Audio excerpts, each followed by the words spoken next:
amen. Amen. Jésus-Christ le roi ce matin. Amen, amen. J'aimerais que tu salues ton frère de gauche et de droite. Dis-lui Jésus-Christ est le roi. Dis-lui bien Jésus-Christ est le roi. J'aimerais bien que tu lui dises que Jésus-Christ est le roi. Jésus-Christ est le roi, le roi. Il est bon ce matin. Il est bon cet après-midi de louer, de célébrer le nom de celui qui est assis à la droite de Dieu le Père. Alléluia. Avant que nous n'écoutions ce message, j'aimerais que vous soyez ensemble avec moi. Parce que c'est un dimanche assez particulier. C'est vrai, le trajet pour quitter ta maison jusqu'en ces lieux peut être une routine. Mais tous les dimanches ne sont pas routines. Chaque dimanche est spécial et chaque dimanche est particulier. La manière dont Dieu a opéré le dimanche passé n'est pas la même façon dont Dieu opérera aujourd'hui. Alléluia. Et ce n'est même pas la manière dont il opérera demain. Et je voudrais aussi te rassurer que chaque seconde, chaque minute, que nous sommes en train d'investir dans la présence de Dieu en cette matinée, apporte une puissance, une particularité de la puissance de Dieu. Tout dépend seulement de la manière dont tu es sensible dans sa présence. Alléluia. Je sais ce que je suis en train de dire. La seconde qui vient de passer est différente de la seconde où nous sommes maintenant. Et elle est différente de la seconde qui vient de passer et qui arrive. Alléluia. Amen. Parce que je suis rassuré et convaincu que chaque seconde, tu es en train de déverser une particularité de sa puissance sur nous. Voilà pourquoi j'aimerais que tu sois avec moi. J'aimerais que tu prennes conscience de la présence de ces grands dieux qui aimeraient ranimer encore son feu ce matin. Il aimerait encore ranimer le feu de sa puissance, le feu de son amour. Oh, merci Saint-Esprit. Oui, viens ranimer cela dans nos cœurs. Oui, ces feux. Oui, ces feux qui a été détruit par le péché. Ces feux qui a cessé, oh Dieu, à un certain moment, de pouvoir continuer à brûler dans nos cœurs à cause de notre désobéissance. On s'est cru fort, on s'est cru fort. Voilà pourquoi ce feu a commencé à s'éteindre. Viens ranimer Jésus. S'il te plaît, je te le demande ce matin. Oui, viens ranimer encore ces feux.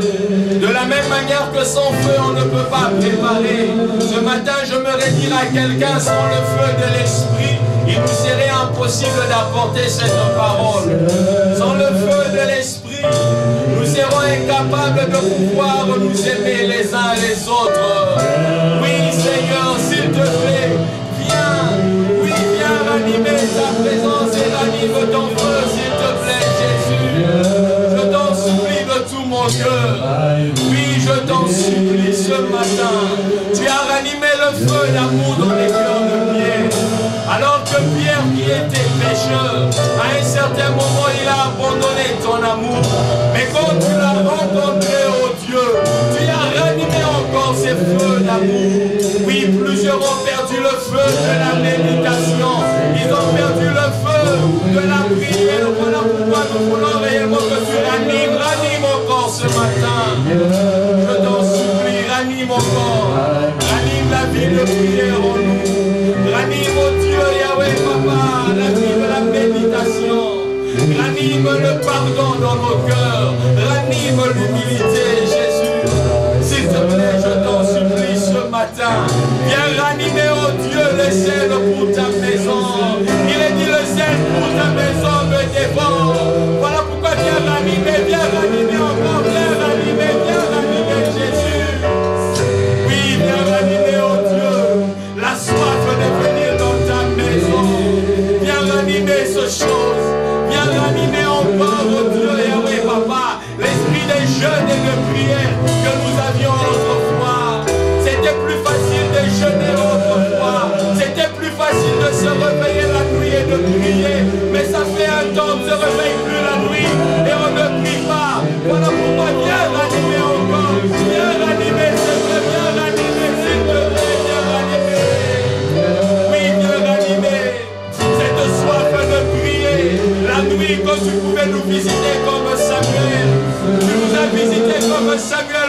foi et on s'est réveillé de notre sommeil et on a dit me voici et parle. Voilà pourquoi ce matin manifeste ta présence avec une particularité. Viens manifester cela, viens manifester ton amour, viens manifester, yes.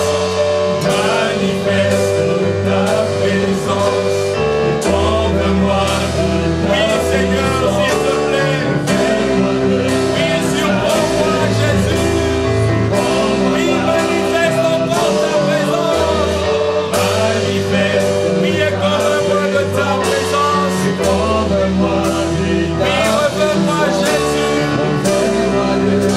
Oui, surprends-moi par ta beauté. Oui, manifeste dans ces cultes de ta présence. Et convainc-nous de ta puissance Jésus. Oui, revenons, surprends-nous Seigneur. Et surprends-nous par ta beauté. Oui, qu'il manifeste encore ta puissance. Oui, manifeste-le à cause de Jésus, non pas à cause de nous, non pas à cause de Dieu le Shabbat, mais à cause de ton nom, manifeste-le. Oui, manifeste. Là où Dieu est présent, il y a de présent. Là où Dieu est présent, il y a de présent. Là où Dieu, il y a présent. Là où Dieu, il y a des présents. Il y a de cadeaux, il y a de dons dans sa présence. Dans sa présence, il nous convainc de sa puissance. Et même les incrédules peuvent croire qu'il est puissant. Les incrédules croient lorsqu'ils croient l'aveugle voit. Ils croient lorsqu'ils croient le boiteux marcher. Ils croient lorsqu'ils entendent le sourd entendre. Oui, parce que tu es fidèle et tu es puissant. Tu ordonnes que nous soyons puissants. Tu ordonnes que nous soyons puissants. Oui, tu ordonnes cela. Le Seigneur a ordonné. Ce n'est pas n'importe qui l'a ordonné, mais c'est le Seigneur qui a ordonné que nous soyons puissants. Voilà pourquoi sois puissant ce matin. Oui, manifeste Jésus. Oui, manifeste Papa. Oui, et surprends-nous Jésus. Tu nous réserves les surprises agréables. Voilà pourquoi manifeste. Oh oui, manifeste. Oui, refais-moi. Oui, surprends quelqu'un ce matin. Surprends quelqu'un ce matin. Oh, surprends quelqu'un en ces débuts de la semaine. Que mon Dieu te surprenne en ces débuts de semaine. Que mon Dieu te revête de sa puissance. Et que sa sainteté soit en vêtement.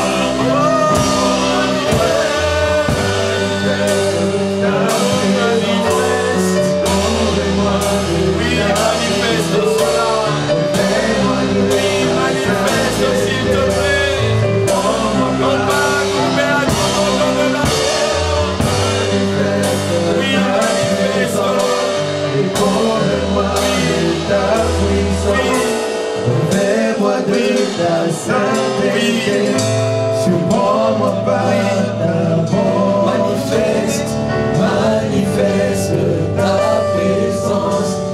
Envoie-moi de ta Oui, refais-moi de ta et surprends quelqu'un ce matin. À cause du sang de Jésus, manifeste ta présence. Et convainc quelqu'un par le Saint-Esprit. Et revêt quelqu'un de ta sainteté. Et surprends nos familles, surprends cette église à cause de ton amour. Oui, Seigneur, manifeste ta présence et convainc-nous de ta puissance. Revêt-nous de ta sainteté et surprends-nous par ta bonté. J'aimerais qu'en ces débuts de semaine que l'Éternel te surprenne et qu'il te surprenne d'une manière agréable et non désagréable. Que tu entendes des nouvelles agréables. Qu'en ces débuts de semaine, Que la puissance de l'Éternel soit palpable. Si on avait appris dans la maison d'Obed-Édom que l'Éternel l'avait visité, je prie qu'en ces débuts de la semaine, que l'on apprenne que l'Éternel t'a visité. Je le répète, je prie qu'en cette semaine, que l'on entende que l'Éternel t'a visité. Que l'on entende que l'Éternel t'a visité. Je sais de quoi je parle. Que l'on entende et vous entendrez cela en ces débuts de semaine. Cette semaine ne passera pas inaperçue dans Shama Dieu. Vous entendrez une grande nouvelle à cause de sa fidélité. À cause de sa fidélité. Et à cause de la gloire de son nom. Oui, non pas à nous, mais à ton nom donne gloire. Merci parce que nous parlons de ta puissance. Mais Seigneur, il est aussi vrai qu'il faut vivre cette puissance. Et merci parce que tu manifestes cette puissance. Et tu rends cette puissance visible. Non pas à cause de notre justice, mais juste à cause de ta grâce. Car ta puissance s'accomplit dans notre faiblesse. Et ce matin, je suis faible. Je suis faible. Je ne sais pas prêcher. Je ne sais pas parler à ces grands peuples. Je ne sais même pas comment aligner mes mots, mes phrases. Je ne sais même pas, oh Dieu, par où commencer, par où terminer. Je n'ai même pas de l'éloquence pour pouvoir adresser à ton peuple. Oh Saint-Esprit, sans toi, je ne suis rien ce matin. Sans toi, je n'arriverai même pas à communiquer la vraie pensée des dieux. Voilà pourquoi je m'humilie. Je m'humilie. Je m'humilie. Je ne sais pas parler. Je ne sais pas parler. Viens. Tu as dit, je mettrai mes paroles dans ta bouche. Mets seulement tes paroles dans nos bouches. Et aide-nous à parler. Rien que ce que tu diras. Que nous n'inventions rien. Que l'on dise seulement ce que toi tu veux. Et c'est ce que Balaam a dit. Que je ne dirai que ce que l'Éternel a mis dans ma bouche. Et ce matin, je n'aimerais rien dire de par mes sentiments, de par mes émotions. Mais je m'aimerais seulement que la Bible, selon que la Bible dit, c'est poussé par l'Esprit que les hommes ont parlé de la part des dieux. Oui, que tout ce que je dirais soit poussé par le Saint-Esprit. Et merci au Dieu parce que de nous mettre ensemble avec cet auditoire et ceux-là qui nous suivent au travers de cette vidéo. De nous mettre ensemble pour pouvoir découvrir ta pensée en cette matinée. Car tu es El Shaddai et merci de déverser ta doxa cette matinée. Seigneur, je te dis merci pour les anges. Merci pour ce grand ministère des anges en ces lieux qui ne sont là que pour exécuter rien que la volonté de Dieu, pour exécuter seulement la pensée divine. Et merci pour l'ennemi qui est là aussi comme un spectateur. Pas comme un acteur, mais comme un spectateur. Et il sera étonné de voir ta puissance à l'œuvre. Alléluia. Sois spectateur ce matin. Et tu regretteras d'être spectateur dans ces cultes. Ah, c'est Jésus est bon et parfait. Père, bénis ta parole et sanctifie-la par la vérité. Elle nous corrige, elle nous convainc, elle nous redresse. Viens parler à quelqu'un. Viens convaincre quelqu'un. Viens apporter de l'équilibre dans la vie de quelqu'un au travers de ces messages. Viens apporter ta vie. Tu as soufflé dans l'homme. Et la Bible déclare que l'homme devint un être vivant. Sans ta parole, on n'est pas vivant. Voilà pourquoi viens souffler au travers de cette parole, ton souffle, ta vitalité, afin que l'on vive tel que tu veux que nous vivions, pas tel que nous le voulons. Merci au Dieu de bénir ton peuple et de bénir ses enfants. C'est au nom de Jésus-Christ, nous avons ainsi prié avec action de grâce. Et ensemble nous disons, vive Jésus. Est-ce qu'on peut bien dire vive Jésus? J'étais en train de dire vive Jésus. Disons vive Jésus. Vive Jésus. Lorsque le roi entre dans un village, on crie vive le roi, vive le roi. Et ce matin, je me regarde quelqu'un dire vive Jésus. Vive Jésus. Dieu à Dieu, amen, amen. Je vous salue tous au nom puissant de Jésus-Christ. Amen. Je vous shalom dans le nom puissant de Jésus-Christ. La Bible dit lorsque vous entrez dans une maison, apprenez toujours à dire shalom. Et dans cette maison, s'il y a un enfant de paix, le shalom que vous avez déclaré va s'attacher à lui. Et si quelqu'un refuse ton shalom, le shalom te reviendra. Alléluia. Voilà pourquoi ceux qui sont souvent avec moi savent souvent que ma salutation c'est shalom. Et je l'ai puisé de la parole de Dieu. Amen, amen. Que Dieu soit béni ce matin. Bénissons le Seigneur qui nous a donné cette opportunité, cette grâce de nous tenir devant nous pour pouvoir vous apporter humblement cette parole qu'il a placée dans nos cœurs. Nous remercions encore le pasteur Béni ainsi que maman Eugénie pour cette marque de confiance qu'il renouvelle en nous pour pouvoir vous apporter ces messages.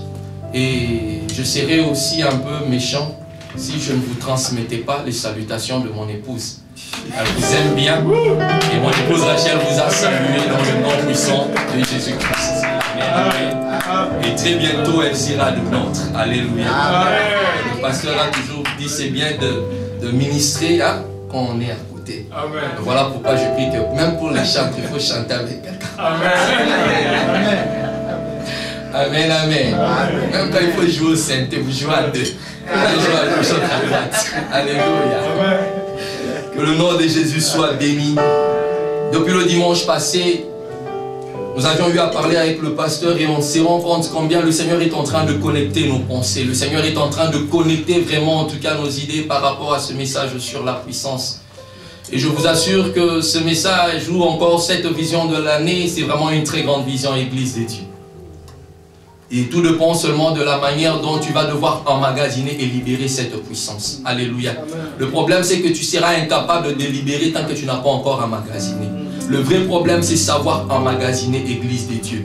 Ne sois pas comme le canard. On déverse de l'eau sûre et de l'eau tombe. Alléluia. Mais je j'aimerais que tu sois comme un chiffon qui peut absorber de l'eau. Alléluia. Afin qu'en absorbant cela, quand tu peux aller encore presser le même chiffon, tu peux alors libérer cette puissance. C'est ça l'illustration de la puissance. Alléluia. Emmagasiner et libérer. Alléluia. C'est ce que Dieu attend de nous. Mais tout dépend de la manière dont tu es en train d'emmagasiner cette puissance. Et je l'ai dit depuis dimanche passé, Dieu est en train de nous connecter au moment de l'intercession, dans des rêves. Et quand je suis arrivé, la première personne que j'avais trouvée, je crois que c'était la sœur Irène, je lui ai dit, mais non, elle est en train de chanter un cantique là. Je lui ai dit, mais non, cette chanson que tu es en train de chanter, c'est la même chanson que je suis en train de chanter pendant que je préparais la Sainte Seine. Alléluia. Et ça m'avait déjà réjoui. Et quand j'ai parlé avec le pasteur encore plus tard, on s'est retrouvé, il y avait vraiment des pensées qui s'est rassemblées. Et je bénis Dieu parce que cette atmosphère est en train de nous conduire. Voilà pourquoi j'aimerais encourager quelqu'un. Chaque matin à partir de 10h, viens commençons dans la prière. Le culte commence à 10h. Alléluia. Ça peut choquer quelques-uns, mais le culte commence à 10h désormais. Depuis un temps, c'est comme ça qu'on s'est entendu que de 10h à 11h, nous avons nos moments d'intercession et après quoi nous allons continuer. Lorsque nous commençons nos réunions dans une atmosphère, dans une ambiance de prière, et je vous assure, le même esprit va devoir nous accompagner jusqu'au bout. Alléluia. Et Dieu est bon parce que ce matin, je l'ai encore entendu alors que Papa Eugène était en train de nous conduire. Je me suis dit, non, ça c'est vraiment intéressant. Il a même répété cela. Il a dit, oui, c'est dans la faiblesse que la puissance de l'Éternel se manifeste. Alléluia. Et c'est ça le thème de mon message, la puissance dans la faiblesse. Alléluia. La puissance dans la faiblesse, Papa Eugène, que Dieu vous bénisse et continuez à demeurer toujours dans la présence du Très-Haut et recevez la révélation comme Balaam. C'est vraiment que la Bible dit un homme clairvoyant et quand il se prosterne, les yeux s'ouvrent. Il reçoit de révélations et de révélations vraiment qui viennent de la part de Dieu. Je prie que le Dieu qui s'est révélé dans la vie de Balaam se révèle aussi dans votre vie. Toutes les fois que vous aurez vos genoux à terre, que l'Éternel vous ouvre les yeux. Que le Seigneur vous fasse entendre des choses que les hommes n'ont pas pu entendre. Alléluia. Qu'il fasse monter dans votre cœur des paroles qui ne sont jamais montées. Et cela pour bénir le peuple des dieux. Alléluia. Que le Seigneur soit béni. Nous ouvrons nos Bibles dans le psaume chapitre 68, 29.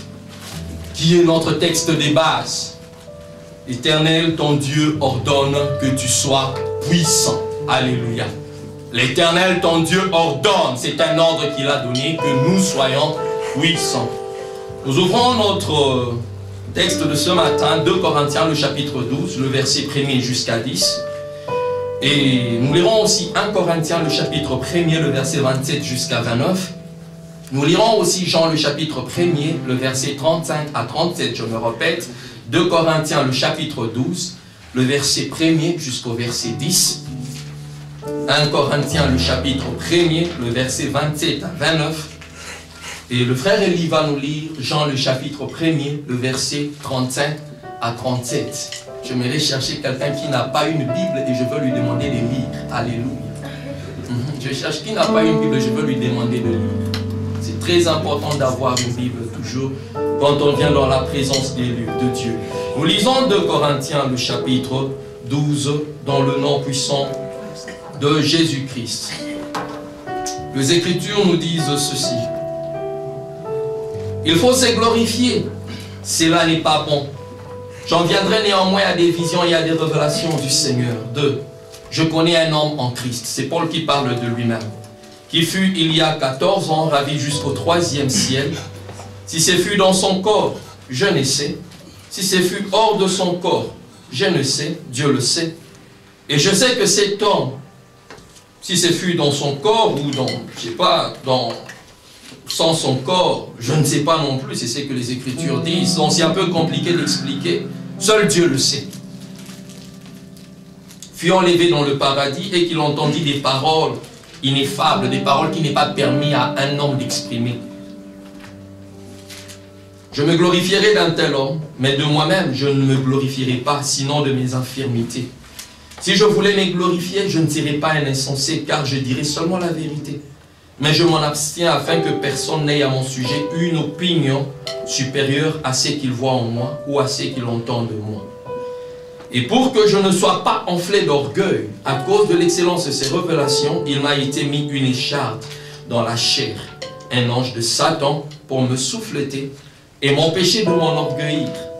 3 fois, je priais le Seigneur de l'éloigner de moi et il m'a dit, ma grâce te suffit, car ma puissance s'accomplit dans la faiblesse. Alléluia. Est-ce qu'on peut dire ensemble, ma grâce te suffit, car ma puissance s'accomplit dans la faiblesse. Nous le disons ensemble, ma grâce te suffit, car ma puissance s'accomplit dans la faiblesse. On peut encore le dire une fois, ma grâce te suffit, car ma puissance s'accomplit dans la faiblesse. Merci.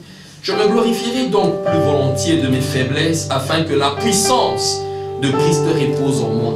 Quelqu'un qui se glorifie de ses faiblesses, car en se glorifiant dans les faiblesses, que la puissance de Dieu se manifeste. C'est un peu contraste. Alors que les hommes souvent aiment bien se glorifier de leurs exploits. Mais Paul se glorifie de ses faiblesses. Et c'est en se glorifiant de ses faiblesses que la puissance de Dieu se manifeste. Ah, merci Saint-Esprit. C'est pourquoi je me plais dans les faiblesses, dans les outrages, dans les calamités, dans les persécutions, dans les détresses, pour Christ. Car quand je suis faible, c'est alors que je suis fort. Quand je suis faible, c'est alors que je suis fort. 1 Corinthiens, le chapitre 1er, le verset 27. La Bible nous dit ceci. Excusez, 1 Corinthiens 1 plutôt, 27 à 29. Et le frère Elie va lire Jean, le chapitre 1er, 35 à 37. Mais Dieu a choisi les choses folles du monde pour confondre les sages. Dieu a choisi les choses faibles du monde pour confondre le fort. Et Dieu a choisi les choses viles du monde et celles qu'on méprise, celles qui ne sont point, pour réduire à néant celles qui sont, afin que nulle chair ne se glorifie devant Dieu. Alléluia. Un Dieu qui choisit les choses faibles, les choses sales, les choses fortes, négligées, abandonnées. C'est ça que Dieu aime utiliser. Et le frère Elie va nous aider dans la lecture de Jean. Jean chapitre 1, verset 35 à 37. Le lendemain, Jean était encore là, avec 2 de ses disciples. Il regarda Jésus qui passait et dit, voici l'agneau de Dieu.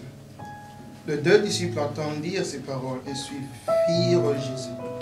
Alléluia. Voici l'agneau de Dieu. Qu'est-ce que l'agneau de Dieu vient faire là où on parle de la puissance? On va bientôt expliquer. Alléluia.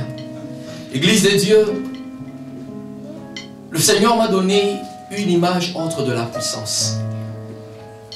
Et le Seigneur me demande de vous poser la question, toutes les fois que vous parlez de puissance, qu'est-ce que vous voyez exactement? Qu'est-ce que vous voyez? C'est quoi votre pensée toutes les fois que vous priez? Puissance, puissance, puissance. Comment est-ce que vous définissez ou vous voyez cette puissance-là? Personnellement, Dieu m'a aidé à voir la puissance sous un autre angle. Souvent, les gens pensent que quand on est puissant, on a des gros paquets.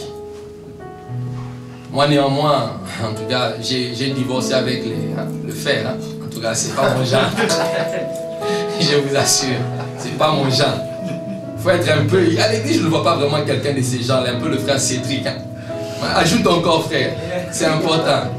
Un peu d'exercice corporel, c'est bien pour la santé. Alléluia. Oui. C'est ça le genre. Quand on parle de puissant, on voit quelqu'un de musclé, de bombé. Si tu blagues avec lui, sois aussi capable de fuir. Alléluia. Sois capable de fuir.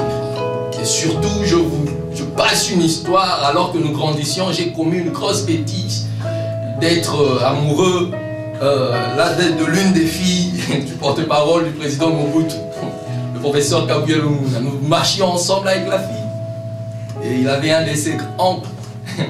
Il était vrai costaud. Vrai costaud, je vous assure. Puissant. Il portait une montre ici. Celui-là, s'il t'attrape. Et tout le monde avait peur de lui. C'était un ancien boxeur à Lubumbashi. Il ne blaguait pas avec ses enfants.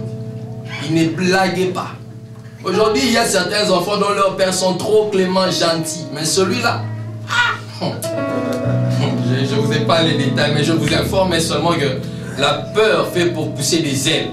J'ai eu à sauter un mur de 3 mètres sans toucher. Parce qu'on m'avait suivi. Et ce jour-là, si on m'avait arrêté, peut-être que vous allez connaître l'évangéliste avec une chaise roulante. Alléluia. Tu étais aux Jeux Olympiques. Ah, je vous assure, parce que vraiment aux Jeux Olympiques, Carl Lewis, il s'est aventuré. C'est ça la puissance. On croit être fort musclé. On croit habiter des très belles maisons. De très très belles maisons. Une très jolie voiture. Je ne sais pas, année 2014, kilométrage 000. Et c'est ça l'image que les gens ont de la puissance. J'ai épousé peut-être quelqu'un de la famille présidentielle. Nous habitions dans des quartiers, je ne sais pas moi, résidentiels. Comme encore à Kinshasa, on pouvait dire dans mon pays, non, Gombe. Quand on entend seulement que tu habites Gombe, quelqu'un a même peur de t'aborder parce que c'est que tu habites Gombe. C'est vraiment un quartier là, pour les gens qui sont bien assis. Vous habitez ma campagne et d'autres disent ma champagne. Ah, Dieu est merveilleux. Et c'est ça l'image que les gens ont un peu de la puissance. Avoir un Samsung Galaxy S4. J'ai danger.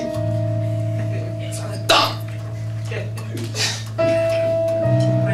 On se croit vraiment que on se vraiment être au-dessus des dieux. On va avec cela, on peut bien filmer les anges au ciel. C'est comme ça que les gens ont un peu une image de la puissance. Un peu cet aspect-là de fort, d'impressionnant.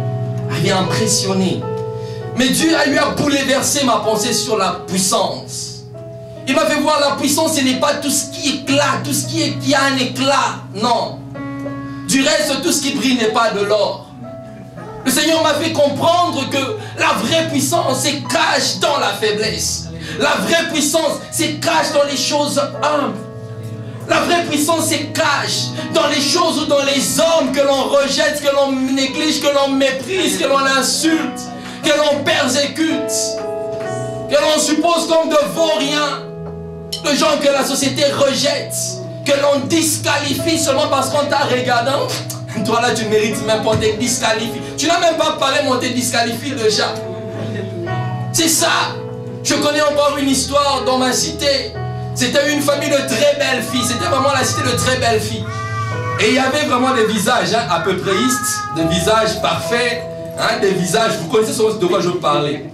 Alors ce qui était étrange dans cette famille-là, c'est seulement cette petite fille-là qui n'avait pas un visage attrayant, un visage comme celui de Jésus à la croix. Mais chose étrange, c'est elle qui a été épousée. C'est elle qu'on a eu à épouser. Ses autres sœurs ont été engrossées et consorts. Mais celle que l'on méprisait, que l'on négligeait, mais c'est elle qui s'est mariée légalement. C'est comme ça deux fois que Dieu agit. C'est un peu bizarre et compliqué. L'Éternel ordonne que tu sois puissant. Et je sais une chose, ce n'est pas un homme qui l'a dit, mais c'est l'Éternel. Et puisque c'est l'Éternel, les affaires du roi exigent la hâte. Il a ordonné, il a donné un ordre dans l'armée. Lorsqu'un général dédie seulement quelque chose, l'ordre doit être exécuté. Et de la même manière, nous avons le général de général. Alléluia. Nous avons le général de général. Il a ordonné que tu sois puissant. Et puisque c'est une affaire du roi, et cela exige la hâte. Voilà pourquoi c'est une insulte, comme le pasteur l'a dit la fois passée, n'est pas être puissant, c'est une insulte contre Dieu. Nous sommes obligés, Église de Dieu, à être puissants. Parce que c'est l'Éternel qui l'a ordonné. Et vous savez, lorsque un grand ordonne, les choses doivent obéir. Ne doivent pas rencontrer un échec. On doit tout faire pour que cela puisse marcher. Alléluia. Même si lui n'avait rien mis en jeu. Mais toi, tu dois même arriver à mettre tes efforts, tes choses en jeu pour que cela réussisse. Alléluia. Et c'est très important, Église de Dieu, que nous soyons puissants. Voilà pourquoi il a même demandé, alors qu'on devait faire payer à Jésus l'impôt. Il a dit non, allez seulement au fleuve et vous allez trouver un poisson et vous allez trouver l'argent à l'intérieur. Avez-vous déjà trouvé l'argent dans l'intérieur d'un poisson? Jésus pouvait dire aller dans une banque, mais il a dit aller dans la bouche d'un poisson. Et c'est là qu'ils sont allés trouver de l'argent. Ah ben c'est ça justement la puissance. Et c'est ça l'ordre du roi. Quand il ordonne, même si le poisson ne pouvait jamais produire de l'argent, mais le poisson a appris à produire de l'argent. Parce que le maître a ordonné. Quand le maître ordonne, il y a des choses qui poussent là où ça ne devait pas pousser. Là quand le maître ordonne, Église de Dieu, il y a des choses qui paraissent là où ça ne devait pas paraître. Parce que c'est le maître qui a ordonné, ce n'est pas n'importe qui. Voilà pourquoi ne te pose pas la question comment cela se fera-t-il. Il a seulement ordonné et attend de voir. Est-il